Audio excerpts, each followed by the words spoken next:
Hiya, Jack. Honest Discussioner here. For those of you that don't know, Jack was in Stickham last night. We had an excellent discussion. It was nice having him in there. I had to leave kind of early because normally I'm drinking bourbon, but last night I had to drink red wine, and that stuff makes me very sleepy very quickly. Really wonder why I wasn't drinking bourbon. Can't for the life of me imagine why I wouldn't be. But yes, it was a fun time. Now, when you were in Stickham, Jack, with me and a bunch of other people like Phil Collins and King Heathen and all of that, you basically said that, well, you didn't say I should stop making video responses to you, that the people that you're making your responses to need to clarify their points. I'll just point out that, at least in the example of maybe someone like Don Exodus 2, he's a very, very busy guy, and I'm pretty sure he gets a lot of video responses. And if you notice, he hasn't actually made a video, so I don't think he's actually going to make a video response to you. Maybe he will, and maybe he's just waiting and get through all of this stuff. But there's still a misunderstanding there, Jack, so I feel that I have to do my best to try to communicate to everyone else out there that might have this misconception about what DPR Jones's video was. So hopefully I'm not overstepping my boundaries here, but I do think that it's important to say what I have to say on these matters. And again, if anyone wants to disagree with my conclusions here, please do so and point them out to me, and I'd be happy to consider that. But Jack, I think I do think you're kind of missing the overarching point of DPR Jones's video, at least for the sense that I get from these atheist testimonies, as you call them, is the idea that it is for people that are questioning their beliefs and don't really want to come out of the closet. If you're going to ask what does atheism offer, generally, again, as I said before, it's offering a release of the burden of religion, and that's what most of those are about. And what's important to note here is it almost seems a reason why people who are questioning their faith can indeed abandon it. Let's look at what Nonstampcollector said and what you had to say in response. Hi, it's Nonstampcollector. For a long time I was miserable about my sense of reason getting in the way of what I felt I needed to believe in order to continue to be a Christian. I'm talking about real basic stuff like believing in Jesus and believing in the Bible, believing that his death has any meaning at all.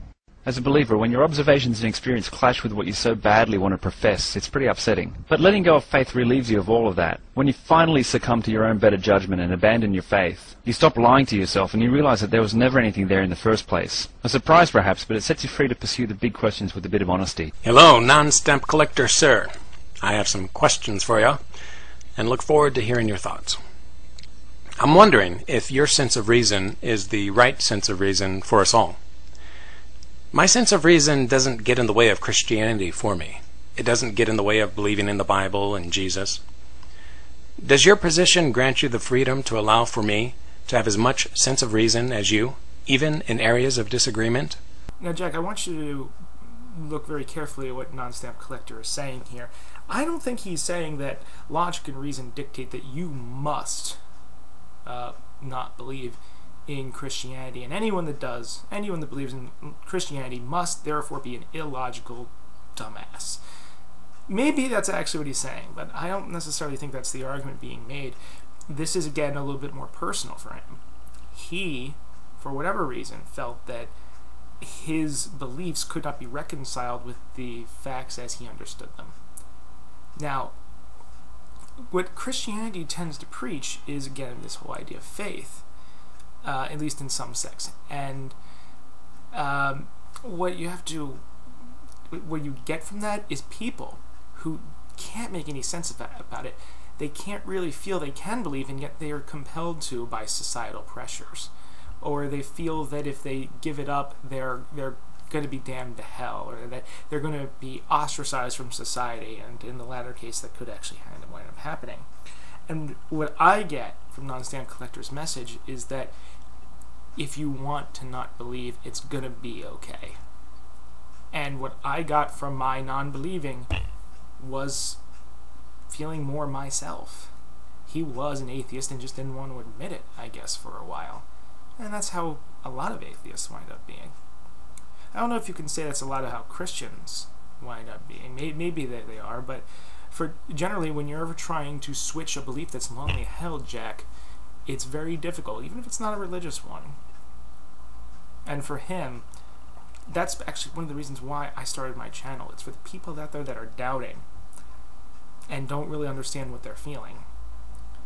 Giving them a reason why they can actually act upon their desires here, and their desire is to live honestly. Christians can live honestly too and still believe in Christianity, but there are some people where the facts for them subjectively just don't reconcile with what they're supposed to believe or they feel they're supposed to believe, and there is a pressure to ignore that in Christianity.